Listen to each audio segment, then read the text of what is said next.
Hello and welcome to Freedom Revamp the podcast. As you can tell, this is not Deshawn, but it is Courtney. Today we have two very special guests with us. We have Miss Shelby and Erica of All Things Melanin. Ladies, can you introduce yourselves? So I'm Shelby, and as you just said, as my co-host just said, she's Erica, and we have a platform called All Things Melanin. So basically, All Things Melanin is really just a lifestyle blog dedicated to being open, honest, and transparent about real life situations that we go through, and really just kind of how we are navigating our life, which includes dating relationships, which includes, our journey to building a brand, and which also includes our faith. So, kind of how me and Erica got started, we actually met about 6 years ago, and we met at work. And we really just became really fast friends, hanging out at work, traveling, doing all these amazing things, just really building our friendship. About 2-ish years into our friendship, we both went to this brunch, and it was a women empowerment brunch, a really great event, really nice event. Um, left felt left feeling really empowered, inspired, and all that amazing stuff. And as we were kind of waiting outside and talking, we were just kind of reflecting over our experience at the brunch. And Erica turns to me and she says, "Hey, friend, I really feel like we're supposed to do something together, but I don't know what it is." And the crazy thing about it is I had felt the same way, but I just didn't tell her because I just didn't know, what that thing was. So after kind of talking over with Erica, we both realized, that we wanted to start something. We wanted to create something together, but we both needed to, obviously decide what that was going to be. Because one thing about us is we don't like to just do stuff to do stuff. Like, it has to have a purpose. It has to have a mission kind of attached to it. So about a couple of months after that, me and Erica, we had started this tradition of me, her, and some of our friends going to Essence Fest.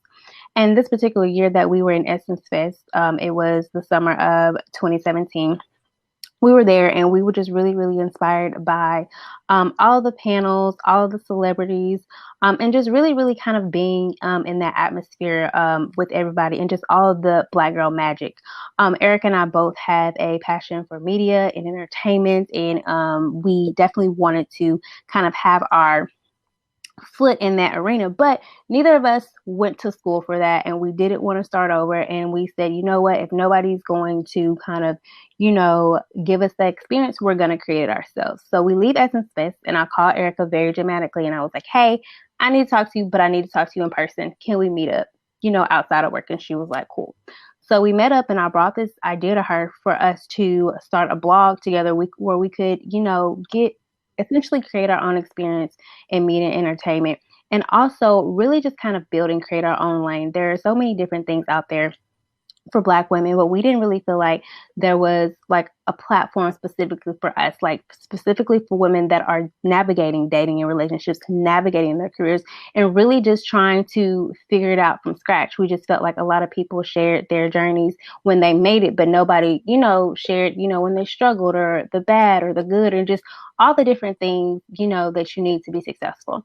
So that summer, we got together and we decided that we were going to start a blog. We used what we had, and we really just got together in a couple months, and we came up with the name All Things Melanin, and we came up with everything that we wanted it to entail. And we launched our brand in September of 2017. And then a year later, in addition to our blog, we decided that we wanted to expand on that, and we wanted to start our podcast just so we could be more open, just so we could be more vulnerable, and, just really share our stories and experiences. And so then we launched our podcast, the All Things Melanin podcast, in the summer of 2018. So that's kind of a big overview of kind of who we are and how we got started. That is amazing. I'm super excited to talk to you all about the magic of Black womanhood, Yes. which is today's topic. And for you all to have built this platform, I definitely feel like you guys are going to have some great input. So I'm excited to dive into that. Let's do it. Yes. So Shelby and Erica, we are so excited to have you on today's show. And I really would love to go ahead and dive into our classic question of what freedom means to you. So whomever wants to answer first, what does freedom mean to you, ladies? Sure. I guess I can go first. So for me, I would say freedom to me would be like really accepting who you are as an individual, accept really like accepting everything and truly loving yourself and who you are and accepting your flaws, you know, your failures, letting go of any unforgiveness, any bitterness, anything that is tying you down right now. And I think that that comes through healing. And I feel like healing is such a major part of freedom. And I also think that freedom is not necessarily something that you just have, and it's something that you have to continuously work on or work through to get to. And I would say probably how I practice is just kind of like I said, it's a day-to-day journey. Some days you feel like you're free, some days you feel like you bogged down. So it's not just a one answer type of thing. But I would say basically just living in your truth would be true freedom for me. Right. And I would just add, in addition to what Erica said, freedom to me is really being able to show up as your full self and your true self, not really worrying, what about what other, people have to say about you or what they think about you. I think freedom for me is really creating a life that you don't need a break from. It's really being other things that I think about when I think about freedom, is being financially smart, being financially savvy, having a job that you love, being able to give back. But overall, I really feel like when I think about freedom, I just think about not having limits on anything in your life and just, having the drive and the ambition to pursue, any and everything that you want without worrying about what other people are going to say about you, without worrying about how you're going to kind of get it done. And I think for me, how I practice, I guess having the mindset of striving to, I guess, be free in that way is I'm a big person on affirmation. So I literally have to remind myself every single day, because just kind of like what Erica says, sometimes you feel free and sometimes you feel bogged down. But I think it's one of those things that you continually have to work toward and you continually have to practice, just because there are so many different factors that are happening in our world, and nothing is ever the same from day to day. So that's definitely what I would say. And I would agree with that. So the crazy part is, you kind of touched on it a little bit. Courtney does talk about this concept of practicing freedom, and you ladies went ahead and answered that for us. But just some of the ways in which we practice freedom. And I think for me right now, in the midst of this pandemic, and the crazy things that are going on in the world, 2020 has been quite a year. Right. I've been finding freedom in like all the nooks and crevices, in some of the strangest ways, like tapping into things that I had not been doing before. So for me, like becoming one with myself and like taking time to kind of settle and reflect on the things that I have going on through meditation or yoga has been my saving grace. That's been like the thing that has kept me from being bound most recently. So that's the way in which I've been practicing freedom. Courtney, what about you? What are some ways you've been practicing freedom lately? I was having a conversation earlier, and honestly, it kind of answers this question. I've definitely been being more intentional about how I care for my body, like you just said. In the pandemic, we've been stuck, at home most of the time. And what I've been realizing is my body is always my home, no matter where I am. So just being intentional about how I care for myself, my mental being, and my physical being is how I've been practicing freedom lately. I love that. I think it's super important to make sure that we're taking care of our minds, our bodies, and our spirits, especially right now. So Right. Yes. I can definitely agree with that. So it is time, and I am so excited to dive into our conversation about the magic of Black women. We truly are Yes. magical. So I want to go ahead and just start our conversation by discussing what it means to you to identify as a Black woman. I guess I can kick it off and say, like, for me, I feel like oh my gosh, there's so much flavor in identifying as a Black woman. Yeah. There's so much style and so much grace, so much strength.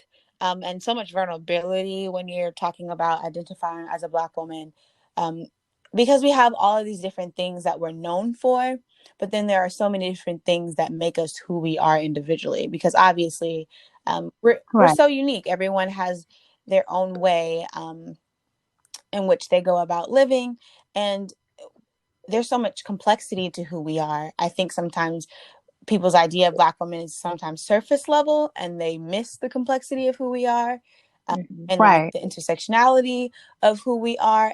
Every like I said, every Black woman is unique in her own way. So I'm absolutely blessed to be a Black woman. Yes. I tell Yes. my friends all the time, like, I would not have had it any other way. I am so happy I was born a Black woman. And even though it came with, stigmas and things that obviously was not expecting from, Right. birth to now. I still have no major complaints. There are things that I wish were different. But Right. I absolutely love identifying as a Black woman. Right. Um, I would definitely say that I definitely agree with everything that you just said. I think, like you, like I love being a Black woman, and I think the world in the past couple years, but particularly this year, despite everything that has been occurring and that is going on, is really getting to get a glimpse of just how powerful Black women are and just how magical we are. I think what I love about being a Black woman so much is that being a Black woman, I think people are finally getting to see that we're all not the same, that we're all not just this one person or this one stigma or this one particular type of Black woman. Like, I love being a Black woman and identifying as a Black woman because I just feel like Black women are so multifaceted. We're such bosses. I think we glow. I think we bring the light. I think that I think, For me, what it means to identify as a Black woman, like you were saying, Deshaun, about the uniqueness, I feel like that's really what sets us apart. I feel like we truly, truly stand out whenever we walk into a room. I know for me, a lot of my surroundings, there's no one that looks like me. So I don't see the representation. I realize maybe I am the representation. Like, you know what I mean? So it's that aura that we give off when we definitely walk into a room as a Black woman. We definitely have that magic to us. And also, a lot of the times I hear people say, man, how do y'all do it? And it's like, it's for me, I guess it's just the grace. Like, how does she hold down this 9 to 5 job while she's holding down, school full time, raising kids, Mm. in her marriage? Like, how do we do all of that and still walk with integrity and uniqueness and grace and strength? And we're the backbones of our families. And how do we do that? And like, it's how do you explain that? It's like, because we Black, like that's Yeah. what we do. So right, I mean, that's truly how I identify as a Black woman. And like you guys said, like, you just love that, and I wouldn't want to be anything else. I love it. I'm prideful in it, and I wouldn't want to be anything else. So that's what I would say. I love it. Yeah. Courtney? For me, the magic in being a Black woman is honestly what she just said. It's like we're honestly the backbone, like she said, the backbone of the families, but we're the backbone of America, Yes. because yes, America would not be thriving the way it is because if it weren't for us. So being a Black woman to me just means standing in power, and not only standing in power, but standing in glory. right, Like, we're Mm. literally glorious beings. And like you said earlier, I would not have it any other way than to be a Black woman. Mm-hmm. right. Yeah. Definitely agree.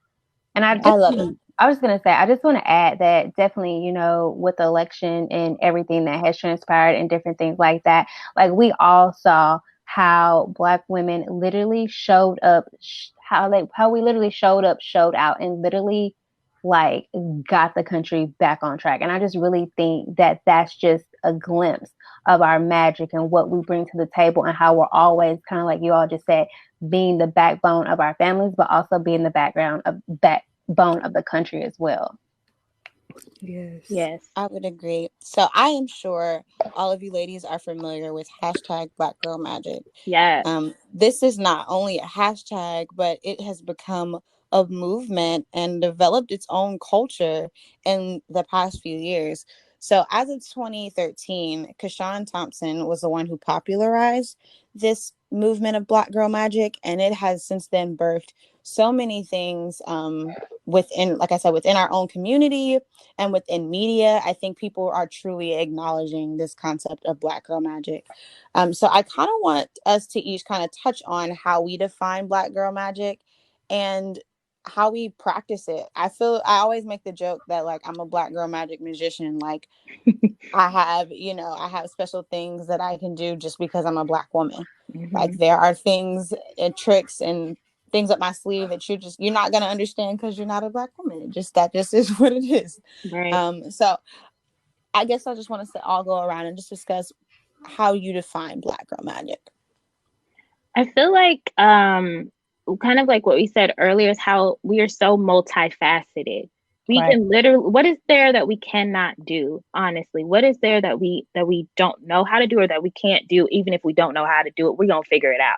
So I would say first that we're multifaceted, but then also in a way, I feel like Black Girl Magic is trend setting. We are trendsetters. Mm-hmm. There's a lot of people that this is a whole nother podcast conversation, but culturally appropriate our culture and the things that we represent, how we look, and things like that. I feel like Black Girl Magic is inspirational to younger generations of little Black girls learning to love their skin, learning to love their hair texture.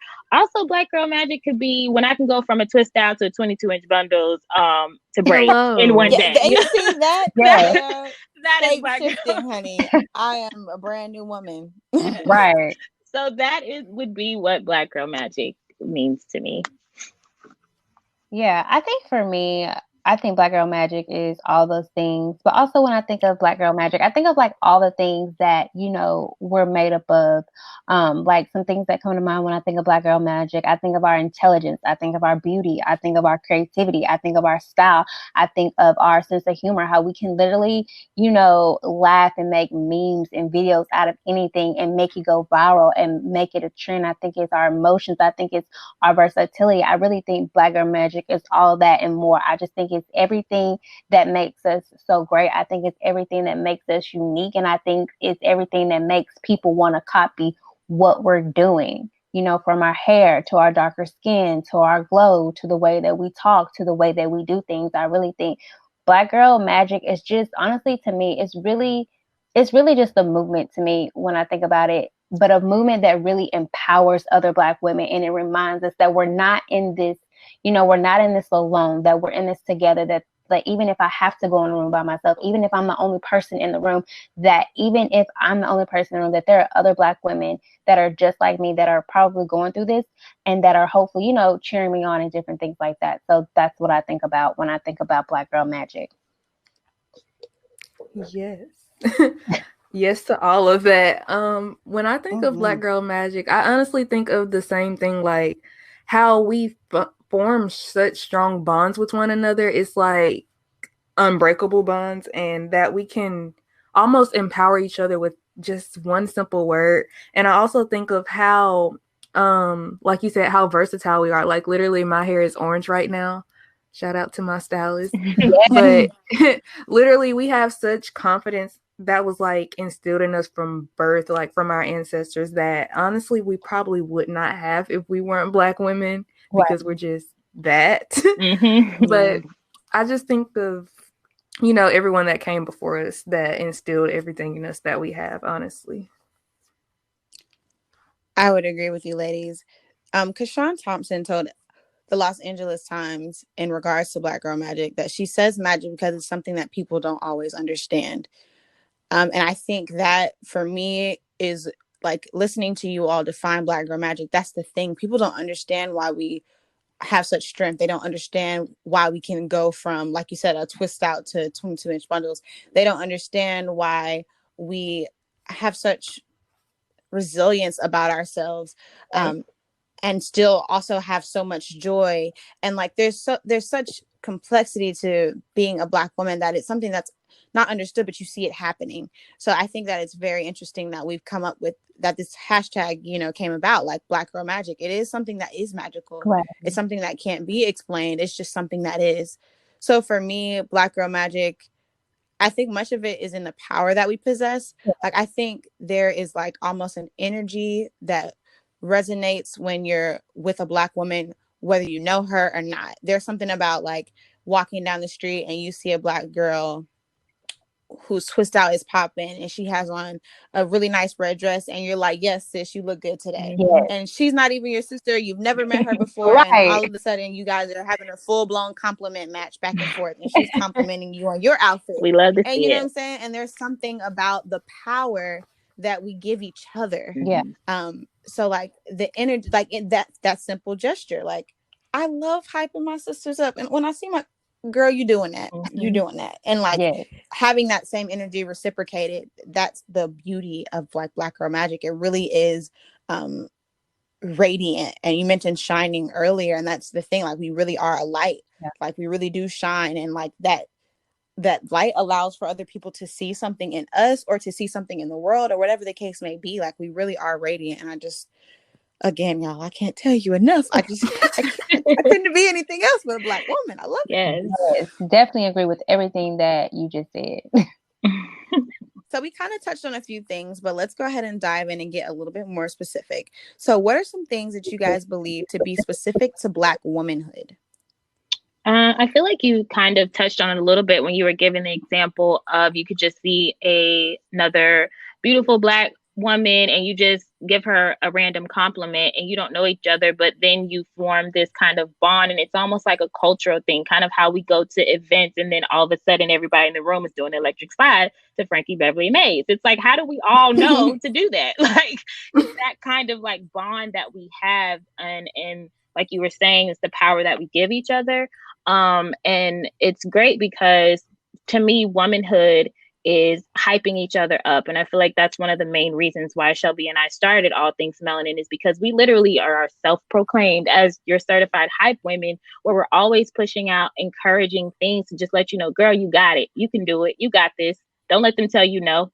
Work until you get your yes, you know, that kind of affirmation. And I also think it signifies, like, the womanhood signifies strength. And because as we're all going through our individual journeys, we can still relate to each other as Black women. So if I can walk my journey knowing that my sister got me, that's cool. And if I can walk it knowing that she not only has me, but she understands my journey, that makes the womanhood or sisterhood even more powerful, I would say. Yeah, I definitely agree with everything you just said, and I'm probably going to say exactly what you just said in a different way.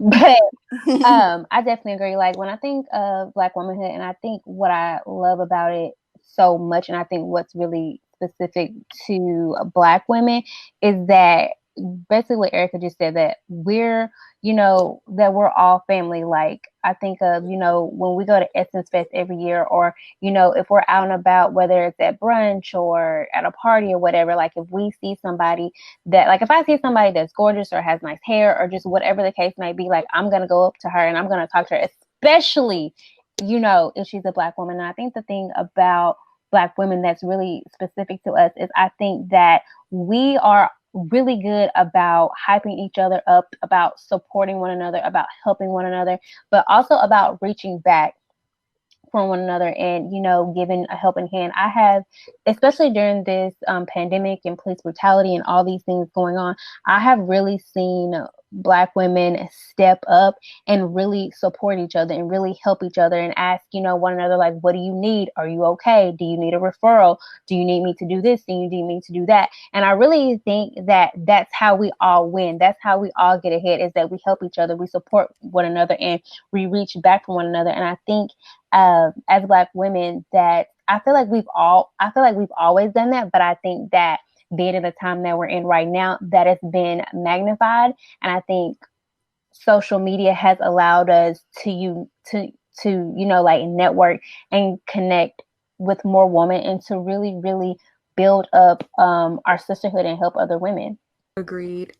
I think two things that are specific to Black womanhood is that, one, like, we're clearly doing something right, because every other culture tries to take everything from us. Like we started out with it's the hair for me, and then I don't know if you guys followed Kev on stage, but he was reacting to this white couple saying it's the blah for me, it's the blah for me.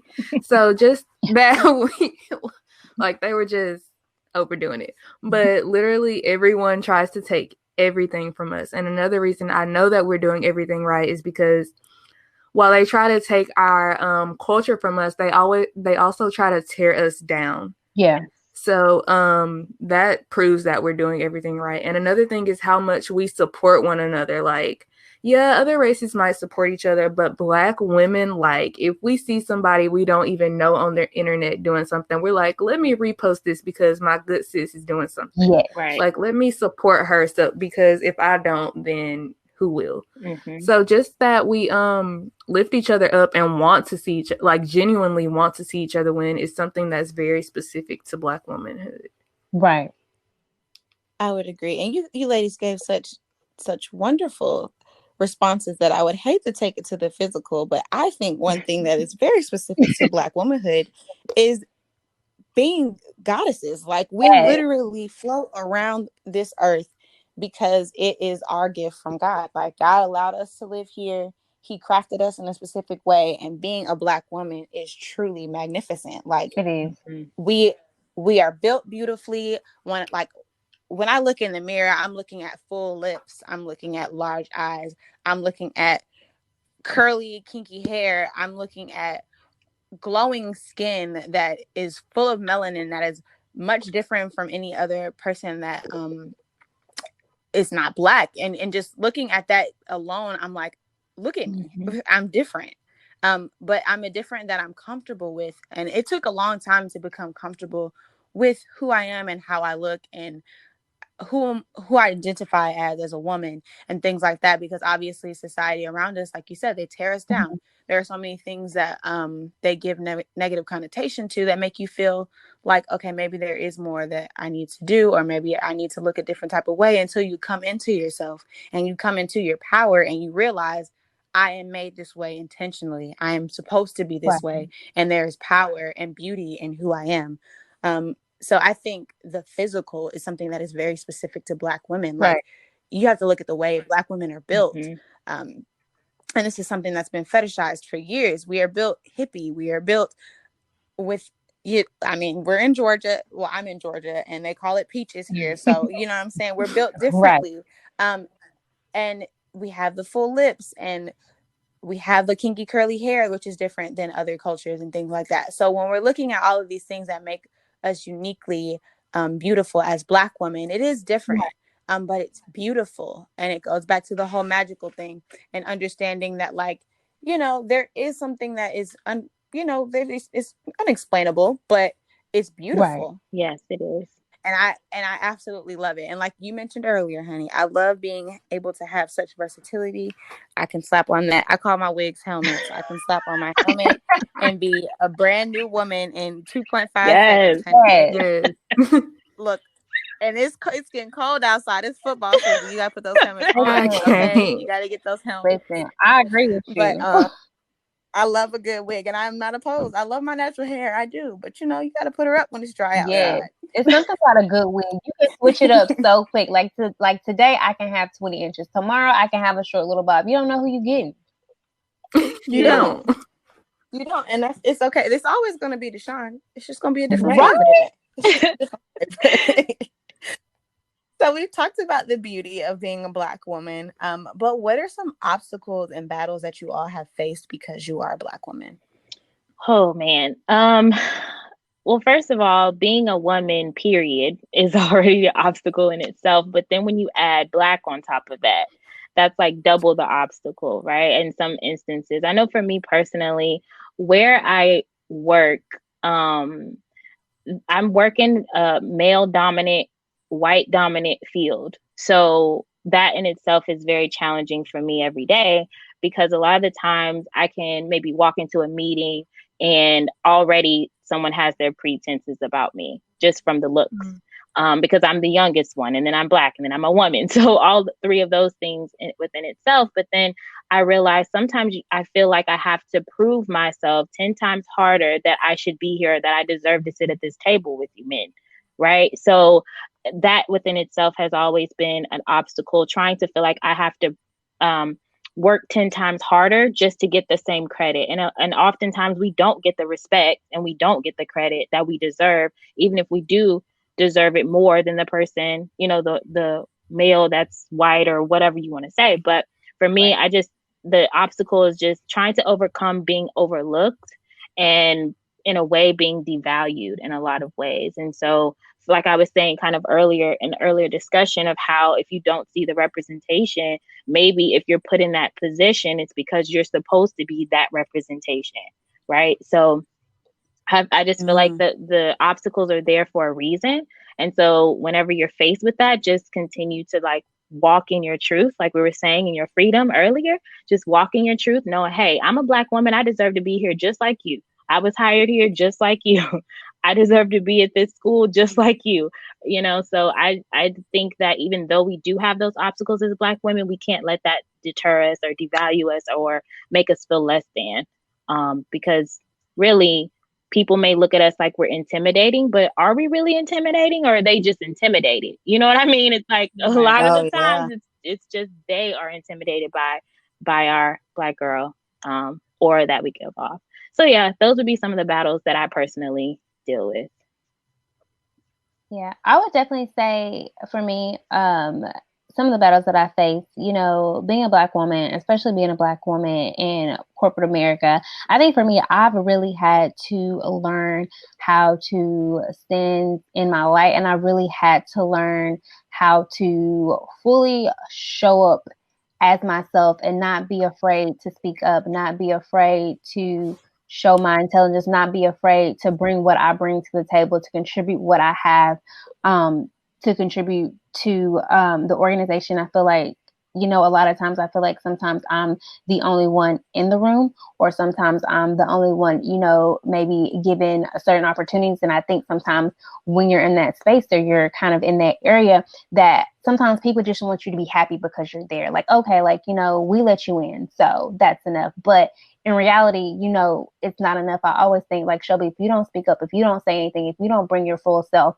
to work, and, you don't bring what you have to the table, then the person that comes behind you, it's going to be harder for them.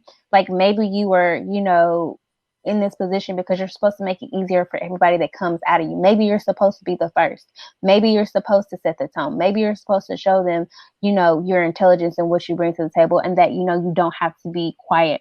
I think another thing that I've just kind of battled with being a Black woman is just really always having to be on. I feel like the only time that I can be off is like when I'm at home in my apartment, or, when I'm with my friends or something like that. But I just feel like outside of those circumstances, being a Black woman, I always have to be on. I have to be on and think about, how do I look? How do I look? Am I dressed properly? Am I speaking properly? Am I being, am I bringing too much to the table right now? Should I kind of dial it back? Just all these different things that white men don't have to think about. All these different things that white women, don't have to think about. So I definitely would say, those are just some obstacles that I've just kind of faced as a Black woman. But I'm just kind of learning, especially in this season of my life, that, it's not my job to dim my light for you. It's my job to show up as my full self and to bring my intelligence. Like, if you're intimidated by me, you're going to have to take that up with Jesus. But Jesus gave me this intelligence. Jesus gave me these smarts. Jesus gave me the full package. And I just feel like I'm supposed to use every single gift that I have. And if you don't like it, you can go talk to Jesus about it. That's all I got. For me, mine is like, I feel like I have to constantly prove myself.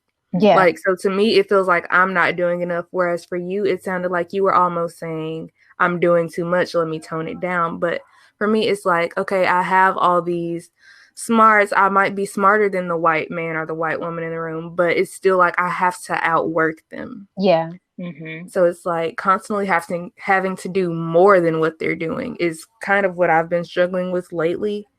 In the past, it was more so of how do I fit in, but now I'm like, okay, how do I stand out? Right. Yeah. I love that. I think that's super important.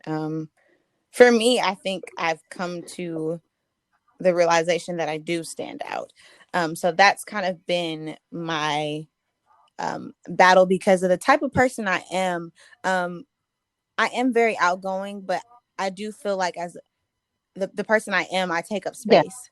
So sometimes I have to make myself uncomfortable for others because I can see that the space that I'm taking up is making them a little bit uncomfortable. And this is just like, you know, everything from my personality to my Right. style, the way I dress, the way I wear my hair, all those things. I work in a professional outlet, but separate from that, I am an actress. So when it came to like getting headshots and things like that, I was considering like 90% of the time I'm wearing my natural hair. It's the most convenient way for me to, like if I need to do an audition, I know that I can do my natural hair. I don't have to worry about, styling a wig or whatever the case may be, or getting my hair done or whatever the case may be. I can style my natural hair. So because of that, I went and got headshots with my natural hair. Immediately I kind of was a little insecure about it because I'm like, dang, maybe I'm limiting myself as an actress because I'm sure there's other Black women who are presenting themselves with straight hair or who are presenting themselves in a way that is more professional, more presentable. And then I was like, wait a minute, what am I saying? Like, I had to get rid of those and negate those feelings because I feel like too often we try to figure out how we need to fit into something that we were never intended to fit Right. into. So that's one of the biggest obstacles as a Black woman is like feeling as if we are making ourselves uncomfortable in order for other people to be comfortable. I had this conversation with another guest about how I personally felt about Cardi B and Megan Thee Stallion's song. I felt like, why do these two Black women have to be frowned upon because they're talking about um, Right. sex openly when there are tons Mm. of songs made by Black men Mm-hmm. or white women or white men that are not being frowned upon? Like if we look back, now we don't even have to go, we don't have to even reach that far back to the Mm-hmm. 90s. We can look within the Right. 2000s, but there's a whole bunch of songs that have all these innuendos, especially in pop culture, like pop music. There's all kinds of, I mean, Right. sex sells. But these two Black women came out with this song, and then it was literally like, oh my God, how Right. could they? And to me, that was like another one of those moments where I'm like, why do we have to fight to do, like, we have to fight everyone just to do the things that have already been Right. done? Right. Like, I, you know what I'm saying? It's crazy to me. So it's just, I think the biggest battle for me is always um, keeping enough strength to realize that I don't have to fit into these boxes. Like, it's okay if I'm outside Mm-hmm. of this box. Right. I don't have to fit into that space, or I don't have to fit in that space, but I'm here for a reason. Like you said, working in an industry that's male dominated, and more specifically dominated by white men. That is hard because they probably always are Mm-hmm. looking at you, because aside from being a woman, you're a Black woman, and they're like, how is she qualified? Because I'm here Right. Right. just like you are. You know what I'm saying? So standing in that, it was also mentioned standing in the light, like standing firm in the fact that this is where I'm Right. supposed to be. This is how I look. Right. This is who I am. And this is what, I deserve to be here. So I think my biggest battle is, battling with the fact that sometimes I don't feel like I deserve. But then I'm quickly reminded, because of my spirituality, like, there's so many stories in the Bible where they didn't deserve, but God did for them, because it wasn't about us, it Mm-hmm. was Right. about Him. We don't have to be deserving. He wants to show us, he wants to show up in our lives so that others can Right. see Right. who He is. So we just really have to be prepared for those blessings. So to me, like, being a Black woman is standing with our arms open for all of the blessings and the gifts that God is giving us, and using them all. Because you talked about that too. You don't have Right. to do one thing, you can do Right. everything. We really, truly are Renaissance women. We do hair one day, we cook the next, we're chefs, we're hairstylists, we're Yeah. estheticians, we do it all. You know what I'm saying? We do it all, and we don't have to be subject to one thing. We were given these gifts and these skills and these talents because God knew that we were going to have to take And care I of all think these that one things. thing we have to be confident with is one thing I'm personally challenged with is just being okay with not feeling like you have to water down your Blackness when you are in different circumstances. Like you were Mm-hmm. saying, when you go on auditions, or if I walk into the office, or if you feel like you're not giving enough, like, why do I feel like I have to do my hair a certain way to walk into this meeting to be accepted? it's about what I know. It should be about my knowledge, not about it. Why is your hair not straight? You know what I mean? So I think we have to, as Black Yeah. women, just Mm-hmm. in general, we should get comfortable with that confidence of, I don't have to water down who I am or my Blackness. This is who I am, you know? So I think that's going to be a forever challenge, but we're going to make it. So We are. We are. So moving into our final question, I truly believe that we are all a part of Black history. And I specifically say Black history because there are so many things that women have done, even in the backbone of the history that we were taught, that have propelled us to where we are today. And I want to just kind of allow for each of us to discuss one figure from Black history that's inspired or empowered us.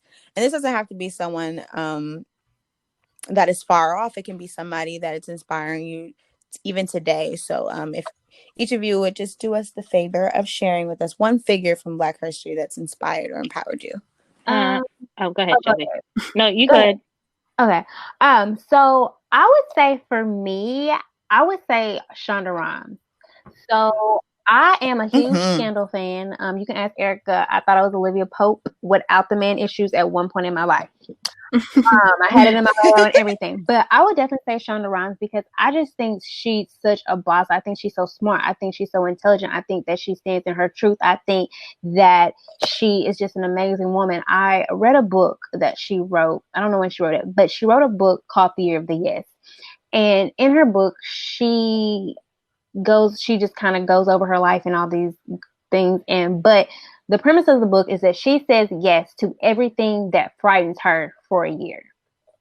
And so when I read that book, I was just really, really inspired because things that I thought that she would not, be afraid of or scared of or, may not deal with, like she was really open. She was really transparent. She shared her good times, her bad times and all that different things, but she bossed up and she said yes to everything that scared her. And it really, changed her life. I think about her storytelling. At one time she held 3 primetime spots on primetime TV with Grey's Anatomy, Scandal, and How to Get Away with Murder. She's such a boss, and her characters have such depth. Like she employs so many people. She sticks to her guns.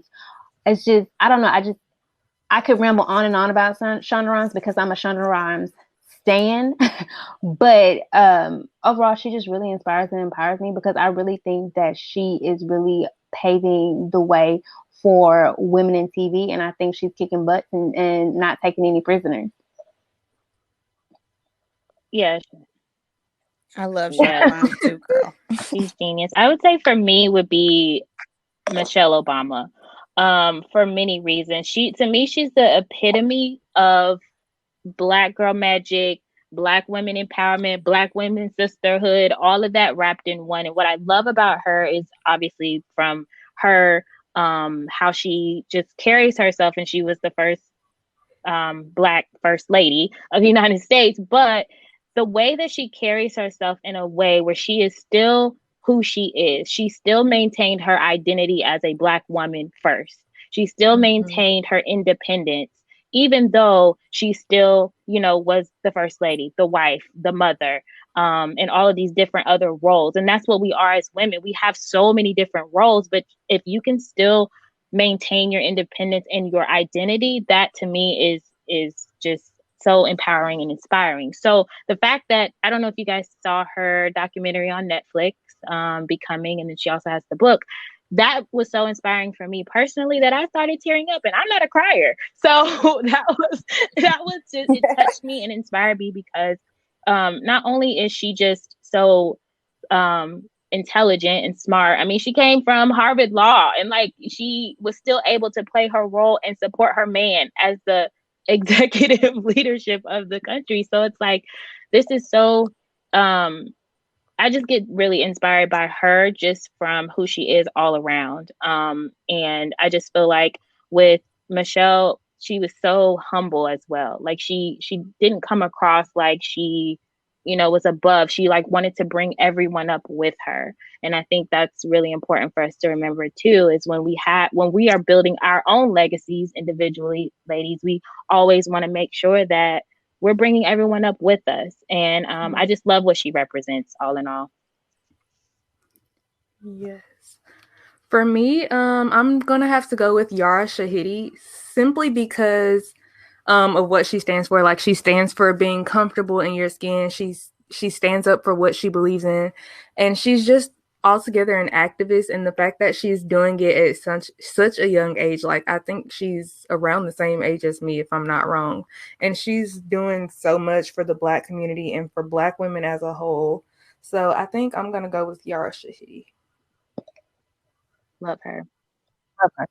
Well, I'm gonna take it back because I love history and I love me some Auntie Angela Davis. Yeah. Okay, that is a woman that truly, she was one of the few females that stood at the forefront of the Black Panther movement. To this day, still is a political activist and is still speaking out on things that are unjust within our society. And she's doing so with like so much style and so much grace. She's super intellectual. She's written several books, been a part of so many documentaries where she sat down and discussed her feelings on the experience of Black people in America. And one of my favorite quotes from her is, I am no longer accepting the things I cannot change. I am changing the things I cannot accept. And I take that with me in life because so often I think we become super used to this concept of dealing with things, or that's just the way it is, or, you know, life isn't fair, or whatever the case may be, that we get comfortable with things being wrong. And I think that she is the epitome of standing up against those things. Like, things, just because that's the way things are, doesn't mean that's the way they have to be. So that's why I identify so much with that quote and who she is. And I was devastated she came to Kennesaw when I was attending, and I didn't get to see her because, my goodness, people came from near and far to see her because it was a public event. But she is a big figure, you know, and to have had her that close at that time, I was kind of obsessing over her and looking up more on who she was and like diving into her bodies of work, because she has so many different bodies of work out, as far as like essays and things that she's had, interviews, like they've got manuscripts from interviews that she's had, and just hearing and reading the things that she said, it's just like, this woman is really advocating for a people, and not just, you know, she's a Black woman, but she's advocating for us as a people. She's not just looking at, oh, this is what we need as Black women, or this is what we need as Black people. She's saying what we need as a world. You know, we need peace, we need equality, and that means so much to me. So she's definitely my figure in Black history. So I have one more question, surprise question for you ladies. So we just discussed all of these women who we think are huge figures within Black history. But again, as I mentioned before, I feel like we all have our role that we play in Black history. So if you could say right now one thing that you want to be remembered for when it comes to Black history, what is one thing that you want to be remembered for as a Black woman? Oh, go ahead, Shelby. I was just gonna say, for me, if I want to be remembered for anything, I want to be remembered for being a light to people. I want anybody that comes in contact with me to leave with something, whether it's a hug, a smile, encouraging words. I want people to know when they meet me that they have an advocate in me, that they have a friend in me, that they have somebody that is going to root for them, that they have somebody that is going to hype them up, that's going to cheer them up, and that's really, would do any and everything, to help them and further their life. But I really want to be remembered as somebody that was a light and that impacted their life positively in some type of way.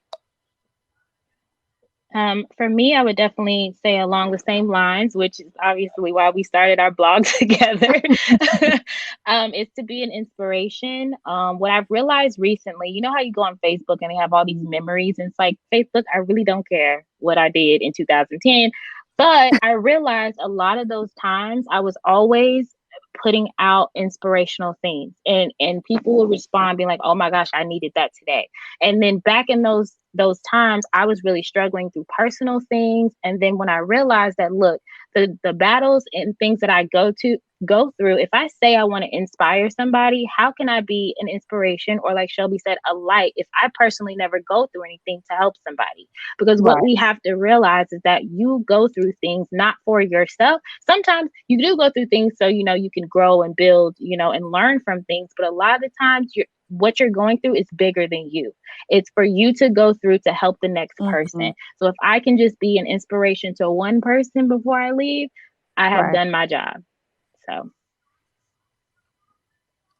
I think I want to be remembered for never remaining stagnant. Like I want people to look at me and say she always grew and she always learned from things that she went through. And I also want to be remembered for just inspiring people to be better versions of themselves, because one of my main goals is that as I grow and as I learn from things, that I kind of put it out there so that other people won't have to go through it themselves. So just being an inspiration and always evolving is something I want to be remembered for. I think for me, I'd have to say, and I say this all the time, so those who know me know, I want to be remembered Mm-hmm. for love and light. Um, Love is so important to me because I truly believe it is the resolution to 100% of the problems that we experience as a Right. people and as a society. If we just loved one another, it would eliminate all of these things, but that's easier said than done. And then light, which was something that was mentioned earlier as well, but just shining a positive light into the lives of those around me and truly being a vessel. I like to think of myself. I love the metaphor of light when I discuss my spirituality, and I like to think of myself as a lantern. And I am very intentional about making sure that that lantern is always on, that I'm always shining the light, that I'm not keeping that light for myself, and that I'm sharing it with others because others need that. They need that light to see, and others might need that light for warmth. So whatever it is that people need from my light, I want to be intentional about making sure that that's something that I'm remembered for. So Erica, Shelby, and Courtney, we just had an amazing conversation about the magic of yes, Black women, and I'm so thankful to have had you guys join me and Courtney today to have this discussion. It truly was one that was a pleasure to be a part yes. of. Thank Thank So you you for thank so you much so having for much us. for having joining us. us. Yes, So before we close, ladies, because you have your own podcast, please share with our and your blog as well. Please share with our listeners how they can stay in contact with you all, and keep abreast to what it is you all have going on. So you can, so we have a blog. You can find us online at www.allthingsmelanin.org. You can find our podcast, All Things Melanin, on all major podcasting platforms: Spotify, Apple Podcasts, Stitcher, Amazon Music. If there's anything else, I'm sure that I have pushed it to that. You can also find us on Instagram at all things melanin underscore underscore. You can find us on Twitter at melanin TV underscore, and also on Facebook at melanin TV underscore. But all of our social media is also linked on our website as well. Awesome. Well, ladies, thank you again. Like I said, it truly was a pleasure. And if you all are not mistaken, you're going to head over to their blog and take a look at what they have going on. You're going to take a listen to their podcast as well. They have so many great things going on. And before we go, I have to tell y'all how obsessed I was with your logo. Okay. I was like, this is the thank cutest you. Thank thing ever. you. That Black It girl was so cute. magic. I love You gonna it. get it today? You know what I'm saying? The website is super easy to navigate. I think it's super personable. So I love what you all have going on. And any way that we can continue to support you all, we are Thank you. Thank Of more you than so course, much. us open as to well. do. Thank you so much. So, in closing, one thing that we want to continue to encourage our listeners to do is just a little homework after each podcast. So, this week's homework is just for you to find a Black woman to love on. Whoever that Black woman is, send her a text message, buy her some coffee, get her a gift, just let her know that she's doing great things, that she's doing it in general. Because I love when we always say, what is she doing? It is what she's doing, because Black women Yes. always are doing it, honey. So make sure that you're just a cheerleader this week for a Black woman, whomever that Black woman may be, so that they can know that they truly are magical. You never know what that woman might be going through, and that truly could be a pivot in her life. It could truly be a turning point. So be sure to shine your light, and as always, practice freedom.